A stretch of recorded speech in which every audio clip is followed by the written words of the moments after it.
Hey guys, it is me, Jacqueline, for today's video. I am reviewing one of my favorite books I read this year and one of my all-time favorite books, and that is A Crown of Wishes by Roshani Chokshi. I was sent this book in exchange for an honest review by the author herself. I just want to thank her so much, not only for sending me this arc, but just writing such beautiful books. She's become one of my favorite authors. I just love her to death, not only because she is uber duper talented, but her as a person, she is adorable. If you don't follow her on Twitter, definitely do so. A Crown of Wishes, though, is her newest book. It just came out today, which is March 28th, and this is a companion novel to one of my favorite books of last year, which was A Star-Touched Queen. If you're new to my channel, I pretty much have raved about this book ever since I picked it back up when it first came out in April of last year. This was her debut novel, and like I said, this is a companion novel. So it is a standalone book, so technically you don't have to read the first one in order to start this book. I highly recommend to do so though. I think this book sort of gives you prior information to starting this book, and I feel you get such a better reading experience. Also, since this was her debut novel, seeing how much she has grown as an author is just truly amazing. I'm yet again just really in awe with how much she has grown and changed, because although I absolutely loved this book, I actually loved A Crown of Wishes even more than A Star-Touched Queen, which I didn't even know was possible. So obviously I gave this book a 5 out of 5 stars, but I want to talk about why I do love it so much. So first, let's get on to what this book is about. A Crown of Wishes is a standalone companion novel. It has fantastical as well as mythological elements, and in this book we follow our main character, Gawi. I believe that's how you pronounce it. If I did pronounce it wrong, I apologize. You guys know I am the worst with trying to pronounce people's names or character names.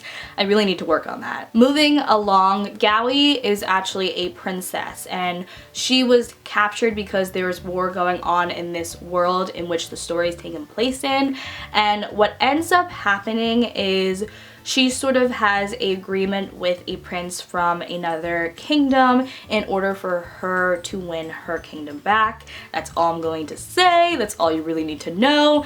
That's why I think it is a little bit more important to have prior information from reading A Star-Touched Queen before getting onto this book. But regardless, this story starts and ends and wraps up beautifully, which I so appreciate, because I think there is a little bit lacking of fantasy standalone novels, and although this is a companion novel, yet again, you technically can read this by itself and only this book. So now that I have sort of summarized this book, honestly, I know it's not the best summary ever, but I feel like it is the best I could do without giving away spoilers.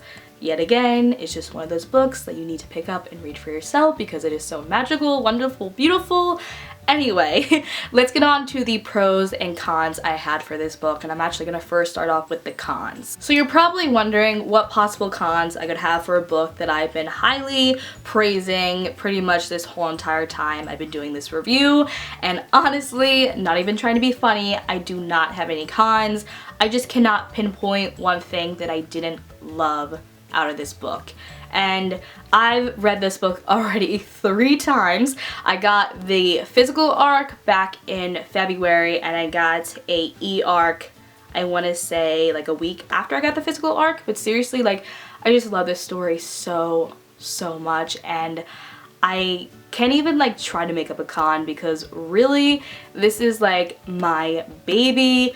Y'all know how much I loved The Star-Touched Queen, and yet again, I just thought this was even better than the first one. Going on to the pros, you guys know I will be mentioning a lot of them, but the first one I have is one that is very important to me, and that is characters.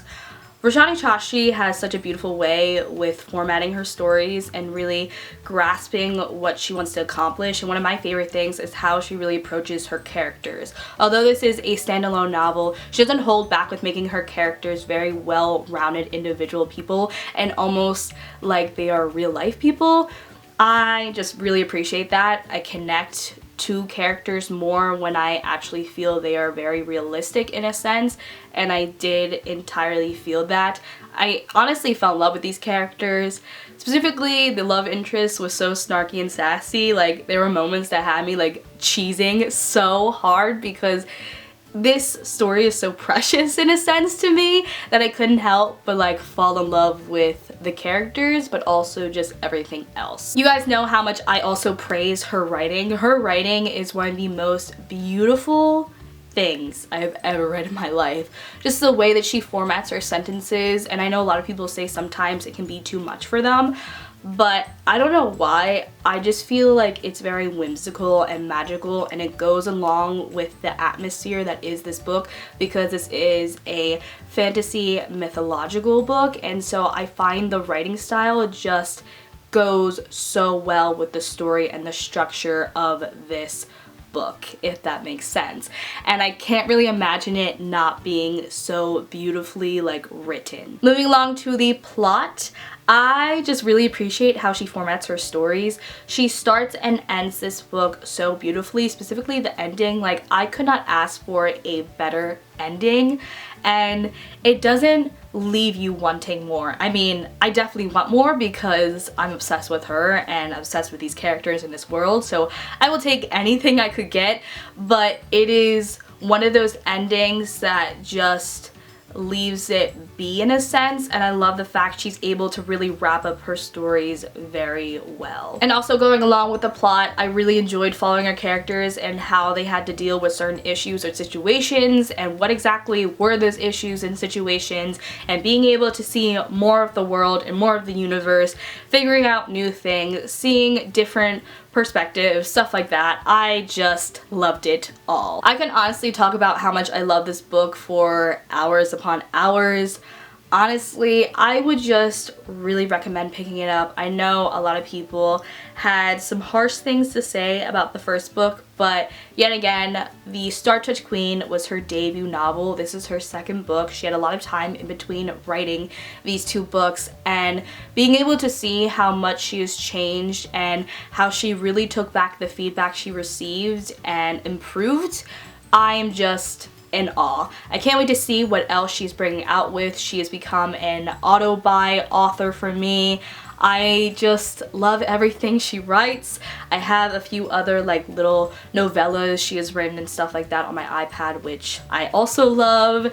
Anyway, I would highly recommend to pick up A Crown of Wishes if you haven't already. It came out today, so definitely recommend to check it out at Barnes & Noble or Amazon, even like the ebook, stuff like that.